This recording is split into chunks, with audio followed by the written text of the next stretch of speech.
Sitri, the 12th spirit of the Goitia, a prince of hell who commands 60 legions, a demon feared for his ability to ignite desire and respected for his power to influence the human heart. Today, we explore the ancient summoning methods, traditional offerings, and the precautions magicians have recorded for centuries, not to encourage worship, but to educate, to document, and to reveal what occult texts truly say. In the Lesser Key of Solomon, Sitri appears first as a leopard headed man with griffin wings, symbolizing primal desire and aerial intellect. When commanded, he transforms into a beautiful human, reflecting the seductive nature he governs. His domain: attraction, lust, charisma, emotional influence, magnetic presence. This is why many ancient occultists approach Sitri not for love, but for power over desire itself. According to demonological research, Sitri is invoked for three primary reasons. 1. To strengthen personal magnetism, not manipulation but enhancing confidence, presence, and aura. 2. To awaken suppressed desires. Sitri reveals what the heart avoids, bringing clarity through intensity. 3. To influence attraction energetically. Historically, this was seen not as puppeteering others, but as tuning one's own energy field. Summoning Sitri is never about forcing love, it is about uncovering and commanding the currents of desire. Traditional grimoires insist that summoning Sitri requires emotional stability. Because Sitri amplifies desire, anyone with chaotic emotions risks spiritual overload. Before attempting any contact, practitioners historically prepared by grounding the mind, meditation, controlled breathing, or a silent fast, cleansing the ritual space, using incense like frankincense, myrrh, or dragon's blood, writing the intention clearly, because Sitri amplifies whatever exists in the subconscious. Unclear desires equals unpredictable results. Magicians use two primary methods. Method 1: Sigil path working. No physical ritual. Sigil illuminated with slow pulsing glow. In this method, the practitioner meditates on Sitri's sigil while visualizing fire or passion. Breathing slows. The mind enters a trance. The sigil becomes a gateway to the subconscious. This method is the safest used by modern occultists for psychological exploration. This is the method described in the Ars Goetia. A protective circle is drawn. Sitri's sigil is placed inside a triangle. Three candles, red or black, surround the triangle. A conjuration chant is recited. Narrator: most historians agree. This isn't about forcing a demon, it's about aligning consciousness with an archetype. The triangle represents focused intention. The circle represents psychic protection. Sitri's offerings are symbolic, not sacrificial. Traditional records list offerings connected to desire: red candles, cinnamon incense, rose petals, perfumes or oils, vitality, wine, dark chocolate, honey, aesthetic beauty, art, poetry, music. These offerings represent the human emotions Sitri governs. They are used to set the atmosphere, not to feed any entity. Summoning Sitri, even symbolically, isn't for beginners. Occult texts warn of several risks. 1. Emotional overamplification. Sitri magnifies desire. If someone is insecure or obsessive, this can create confusion or emotional spikes. 2.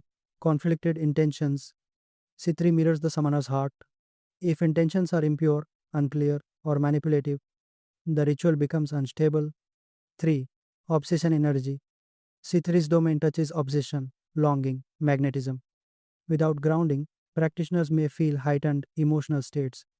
4. Post ritual drain. Working with intense energy can cause fatigue, hence, ancient grimoires recommend rest after invocation.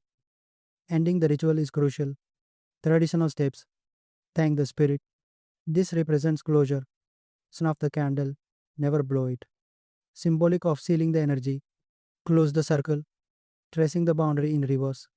Ground yourself. Drink water, touch earth, meditate.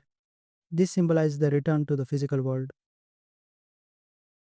Whether seen as a demon, an archetype, or a mirror of human desire, C3 represents something eternal, the fire within us that pulls, attracts, tempts, and transforms. Understanding him is not about worship, it is about learning how desire shapes the human experience and how the energy of attraction can be controlled rather than feared. Among the 72 spirits of the Ars Goetia, there is one whose name is whispered when lust becomes power and desire becomes fire. His name is Sitri, the demon prince of passion, attraction, and forbidden seduction. Tonight, we uncover the hidden truth behind Spirit Sitri, the force that rules the hearts of the living and the souls of the tempted. Sitri is known as the 12th spirit of the Ars Goetia, a great prince of hell commanding 60 legions of infernal entities. In his true form, he appears with the face of a leopard and the wings of a griffin. But when the magician commands him to appear in human shape, Sitri becomes a man of impossible beauty, radiating a seductive energy that few can resist. Sitri governs the powers of lust and attraction. He can cause men and women to fall deeply in love or descend into obsession. His influence extends beyond romance, he controls charisma, beauty, and the art of seduction itself. Through his energy, one can awaken inner confidence and magnetism, turning desire into a weapon of persuasion. Sitri's sigil is more than a symbol, it's a gateway. The outer circle represents the magician's protection, while the inner curves channel his energy of attraction. Some practitioners describe feeling warmth, tingling, or even a heartbeat like vibration when meditating upon the sigil. The power does not come from the ink but from your intention. C3 responds to energy aligned with passion and flame. Fire, red candles, and incense are said to attract his essence. Offerings of red wine or roses honor his dominion over love and temptation. But remember, C3's energy mirrors your intent. Seek knowledge and empowerment, and you'll gain insight. Seek control or manipulation, and the fire will consume you. C3's presence isn't limited to ancient books.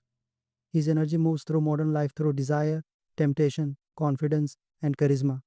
Whenever passion turns to power, C3's flame burns quietly behind the veil. Learning from this energy means mastering your instincts, not suppressing them. C3 reminds us that desire itself is not evil, it is raw energy. It becomes light or darkness only through your intention. Respect the flame, and you may just see the truth that hides within your own reflection. C3 reminds us that desire itself is not evil, it is raw energy. It becomes light or darkness only through your intention. Respect the flame, and you may just see the truth that hides within your own reflection. C3 is not just a demon of lust, he is a symbol of power through desire.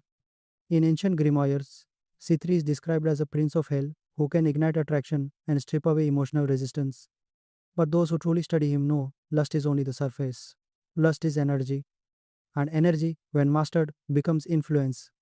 C3 governs the force that makes people notice you, listen to you, feel drawn to you without knowing why. This is why many practitioners call upon C3 not for love but for magnetism. C3 awakens confidence, presence, and bold expression. He reveals the hidden hunger inside the human psyche, the desire to be wanted, admired, and felt. But there is a warning. Uncontrolled lust weakens the mind. C3 does not reward obsession, he amplifies it. Those who benefit from his energy are the ones who seek mastery, not addiction, power, not dependency. That is why C3 is feared, respected, and repeatedly studied because he teaches one dangerous truth: desire does not control you unless you let it.